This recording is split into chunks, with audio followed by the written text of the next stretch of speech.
Hello guys, मैं Chandni. Welcome to my YouTube channel. अगर आपकी डिलीवरी होने वाली है, आप 8th या 9th मंथ में चल रही हैं और अपने बच्चे को डिलीवरी के बाद आप ब्रेस्ट फीड कराना चाहती हैं, तो कुछ चीज़ें हैं जो आपको जान लेनी चाहिए। इससे आपकी जो ब्रेस्ट फीडिंग जर्नी है वो बहुत आसान हो जाएगी। मेरे हिसाब से डिलीवरी से भी ज़्यादा कॉम्प्लिकेटेड आपका प्रोसीजर है ब्रेस्ट फीडिंग का, जो हमें समझ में नहीं आता, हमें पता नहीं होता।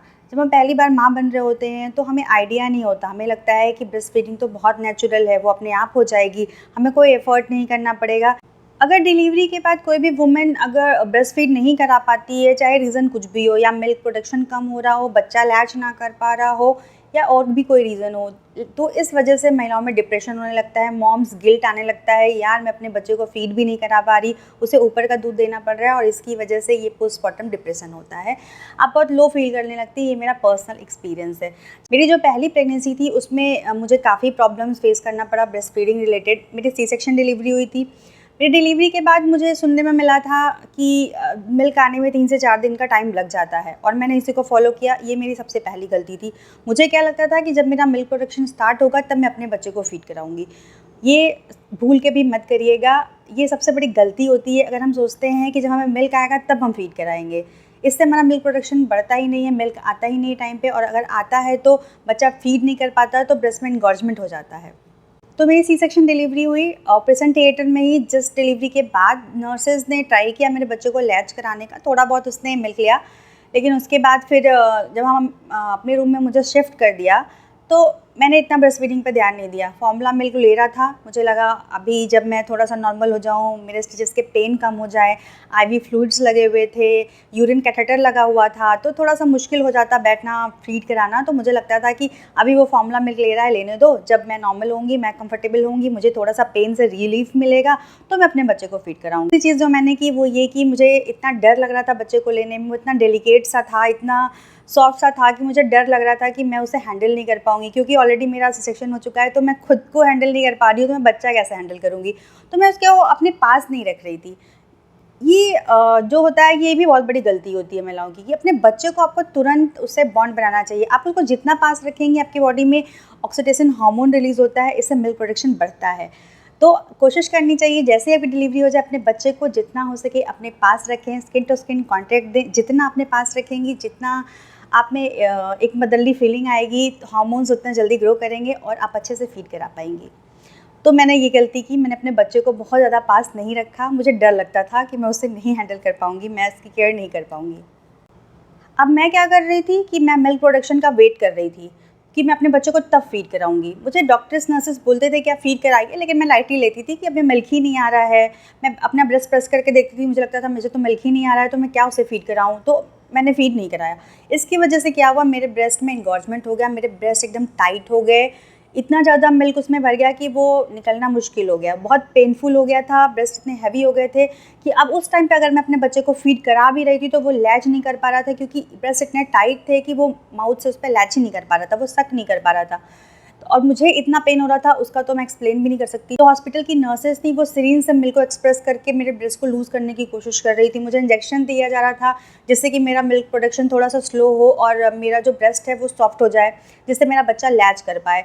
मुझे इतनी डिफ़िकल्टी हुई, इतना पेन हुआ, मुझे इतना फीवर आ गया था, मेरे मतलब मैं एक्सप्लेन नहीं कर सकती। वो बहुत हॉरिबल चीज़ थी, डिलीवरी से भी ज़्यादा, सी सेक्शन से भी ज़्यादा मुझे बहुत प्रॉब्लम हुई थी इस चीज़ से, क्योंकि मुझे पता ही नहीं था कि मुझे फीड कराना चाहिए पहले। और वो अचानक से जब मिल्क प्रोडक्शन स्टार्ट हुआ तो वो फिर बच्चा लैच ही नहीं कर पा रहा था, उसकी वजह से इंगॉर्जमेंट, ब्रेस्ट इतने टाइट हो गए थे कि कहने ही क्या।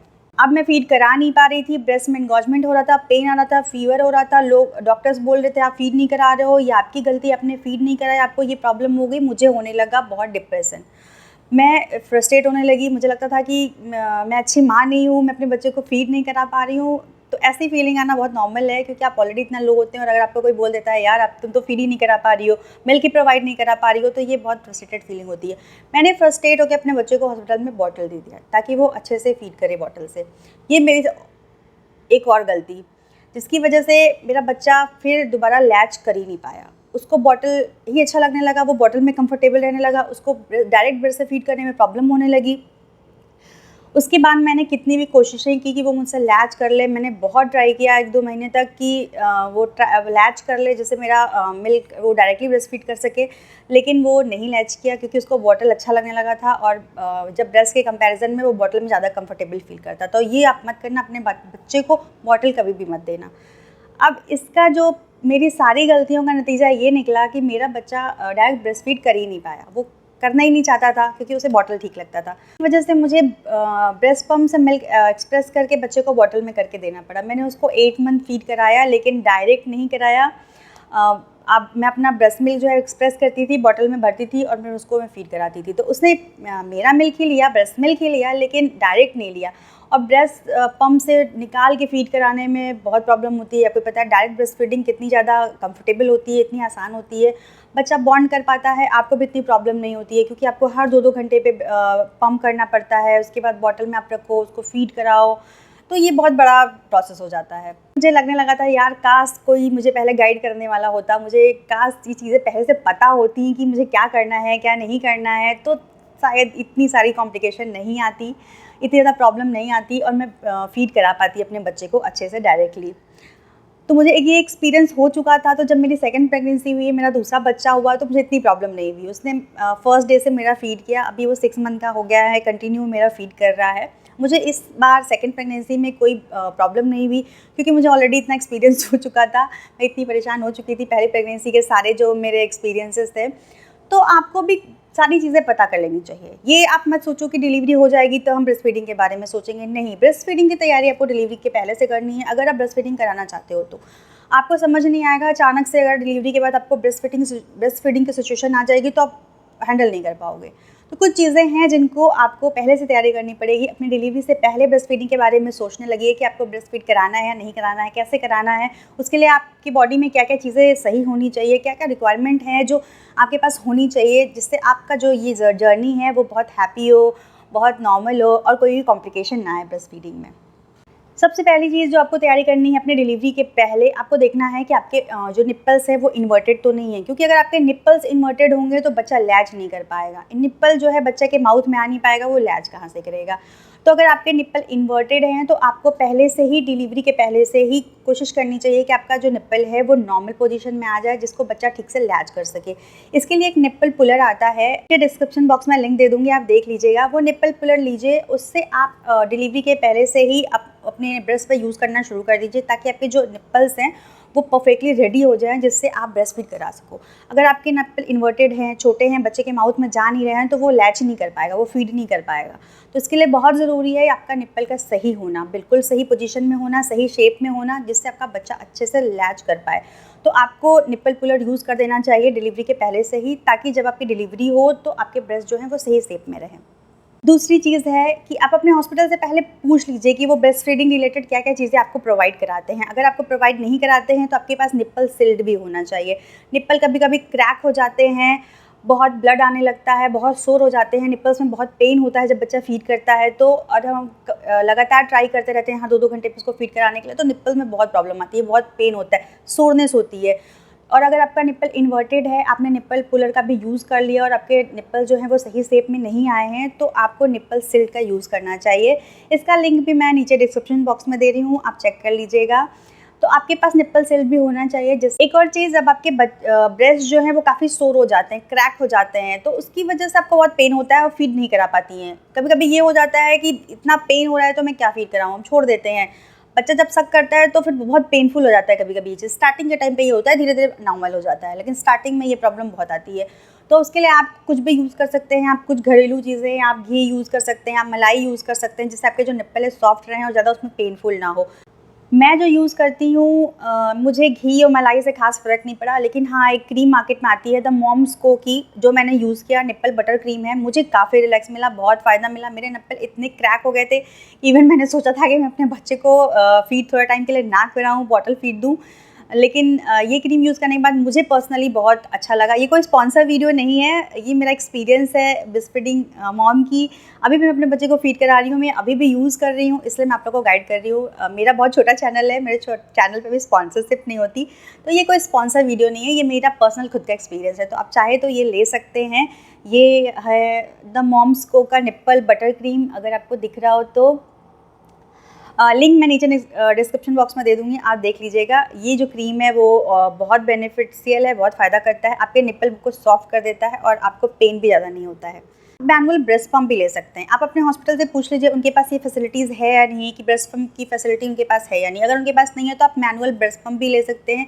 इससे आपको फ़ायदा ये होगा कि जो ब्रेस्ट का एंगॉजमेंट होता है तो उससे आपको फ़ायदा मिलेगा। आप ब्रेस्ट मिल्क को एक्सप्रेस कर पाएंगे, और आपका बच्चा अगर लैच नहीं कर पा रहा है स्टार्टिंग के टाइम पे, उसको प्रॉब्लम होती है। छोटा बच्चा होता है, उसे टाइम लगता है सीखने में कि दूध कैसे पीना है, वो तुरंत से नहीं सक करने लगता है, वो ट्राई करता है, धीरे धीरे उसको एक्सपीरियंस होता है, प्रैक्टिस करता है, तो वो फिर उसके बाद प्रो हो जाता है। लेकिन स्टार्टिंग में उसको भी दिक्कत होती है, लेकिन वो फीड नहीं कर पाता है तो आपके ब्रेस्ट में जो मिल्क होता है वो जमा होने लगता है, एनगॉजमेंट हो जाता है, पेन हो जाता है, ब्रेस्ट में गिल्टियाँ हो जाती हैं, आपको फीवर आने लगता है और ब्रेस्ट इतने पेनफुल हो जाते हैं कि कहने को नहीं। और आप हाथ से भी एक्सप्रेस नहीं कर पाते हो स्टार्टिंग के टाइम पे, अगर एनगॉजमेंट हो जाती है तो वहाँ पे सिर्फ काम आता है ब्रेस्ट पंप। तो मेरे पास जो था, मेरी पहली प्रेगनेंसी में मैंने अपने बच्चे को फीड कराया था, तो इलेक्ट्रिक ब्रेस्ट पंप जो मैंने सेकंड प्रेगनेंसी में यूज़ किया, उससे मुझे काफ़ी आराम मिलता था। तो मैं उससे ब्रेस्ट मिल्क एक्सप्रेस कर देती थी अगर मुझे बहुत ज़्यादा पेन या दिक्कत होता था शुरू के दिनों में। तो आप मैनुअल ब्रेस्ट पंप भी ले सकते हैं। इलेक्ट्रिक ब्रेस्ट पंप पे इन्वेस्ट करना सही नहीं है, काफ़ी कॉस्टली आता है। मैं एडवाइज़ नहीं करूँगी कि आप इलेक्ट्रिक ब्रेस्ट पंप लो। ये मैंने इसलिए लिया था क्योंकि मुझे कंटिन्यूसली यूज़ करना था, तो ब्रेस्ट मैनुअल थोड़ा मेरे लिए हैंडी नहीं था। लेकिन आप मैनुअल लेके रख सकते हो अगर आपको ये प्रॉब्लम हो रही है स्टार्टिंग के दिनों में। तो हॉस्पिटल्स भी बहुत सारे प्रोवाइड कराते हैं, लेकिन आप खुद से रखो तो अच्छा होगा। आप जो मैनुअल ब्रेस्ट पंप है उससे आप एक्सप्रेस करके बच्चे को दूध दे सकते हो। अब बात करते हैं कुछ टिप्स की कि आपको कैसे अपनी ब्रेस्ट फीडिंग जर्नी स्टार्ट करनी है।